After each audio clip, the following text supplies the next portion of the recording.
Assalamualaikum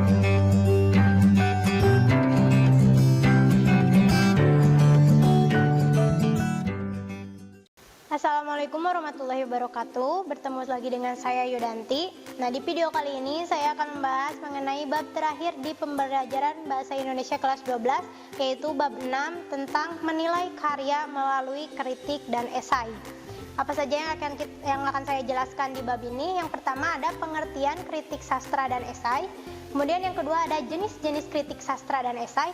Dan yang ketiga ada struktur dalam kritik sastra dan esai. Oke, kita ke pengertian kritik sastra dan esai. Beda ya antara kritik sastra dengan esai. Yang pertama kritik sastra. Apa itu kritik sastra? Nah, kritik sastra ini merupakan bidang studi sastra untuk menghakimi karya sastra tertentu. Bisa berupa novel, puisi, ataupun cerpen. Nah, yang memberi penilaian dan keputusan mengenai bermutu atau tidaknya suatu karya sastra yang sedang dihadapi kritikus. Nah, sedangkan esai ini merupakan karangan yang berisi kupasan atau tinjauan suatu pokok masalah yang berkaitan dengan ilmu pengetahuan, pendapat, ataupun ideologi yang disusun secara populer berdasarkan sudut pandang pribadi penulisnya. Jadi esai ini bersifat subjektif. Untuk selanjutnya, apa yang bisa membedakan atau ciri-ciri dari kritik sastra dan esai? Yang pertama kita bahas terlebih dahulu mengenai ciri-ciri kritik sastra. Nah, ciri-ciri dari kritik sastra ini ada 6 ciri. Yang pertama, harus memberikan tanggapan terhadap objek kajian. Misalnya hasil karya sastra. Jadi kita menanggapi karya sastra yang memang sebelumnya sudah dibaca terlebih dahulu. Kemudian yang kedua, memberikan pertimbangan baik dan buruknya sebuah karya sastra. Jadi di situ harus menuliskan menuliskan pertimbangan apakah karya sastra yang ini tuh baik atau tidak, gitu, seperti itu. Kemudian yang ketiga harus bersifat objektif berdasarkan pendapat pribadi. Kemudian yang keempat, memberikan solusi atau kritik kritik konstruktif. Kemudian yang kelima itu tidak menduga-duga, jadi memang harus sesuai dengan keyakinan, harus yakin. Dan yang keenam itu memaparkan penilaian pribadi tanpa memuat ide-ide. Jadi di sini murni penilaian pribadi. Kemudian ciri-ciri esai berbeda dengan kritik sastra. Nah, ciri-ciri esai itu ada 5. Yang pertama itu merupakan prosa. Jadi esai ini merupakan prosa. Artinya dalam menulisnya itu dalam bentuk komunikasi tertulis yang berisi gagasan. Yang kedua itu singkat. Maksudnya dapat dibaca dengan santai dalam waktu yang relatif singkat. Yang ketiga memiliki ciri khas. Nah, jadi esai ini harus memiliki ciri khas seorang penulis esainya. Yang baik memiliki karakter tulisan yang khas, yang membedakannya dengan tulisan orang lain. Kemudian yang keempat itu selalu tidak utuh.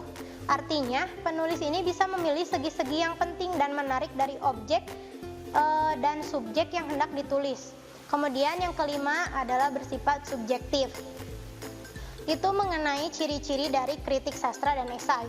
Selanjutnya saya akan membahas tentang jenis-jenis kritik sastra dan esai. Tentu ada beberapa jenisnya ya. Yang pertama saya akan menjelaskan terlebih dahulu mengenai jenis kritik sastra. Ada 3 jenis. Yang pertama dibedakan berdasarkan bentuknya. Nah, yang pertama itu ada kritik teoritis. Maksudnya adalah kritik sastra yang bekerja atas dasar prinsip-prinsip umum. Jadi hanya yang memuat hal-hal umum. Kemudian yang kedua itu kritik terapan, yaitu merupakan diskusi karya sastra tertentu dan penulisnya.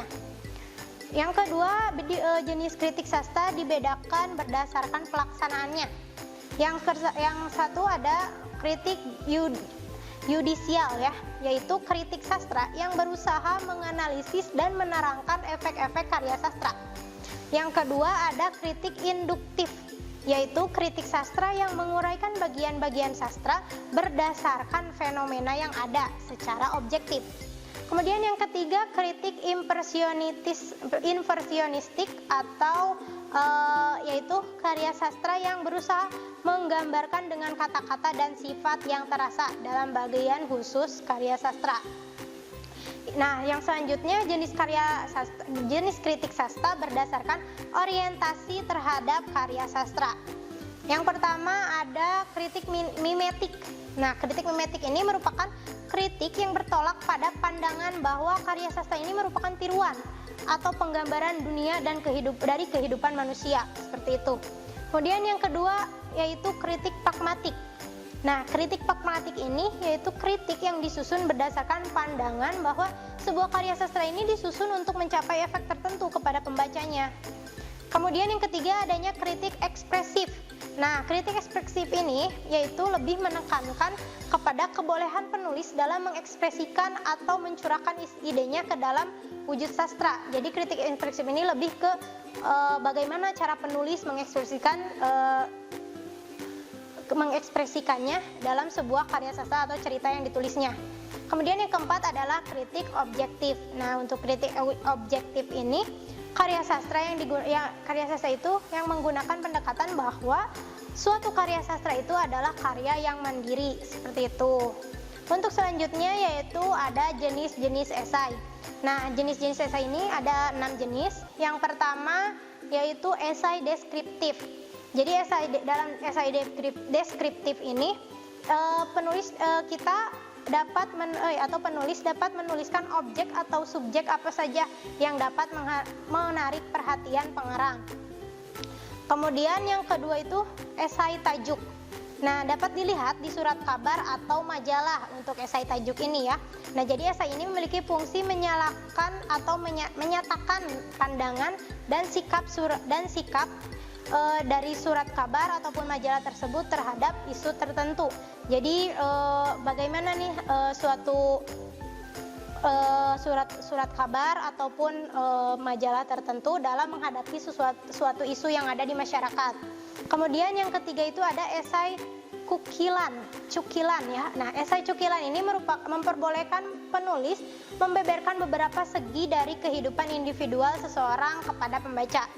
Yang keempat adanya esai pribadi. Esai pribadi ini ditulis sendiri oleh pribadi tersebut tentang dirinya sendiri.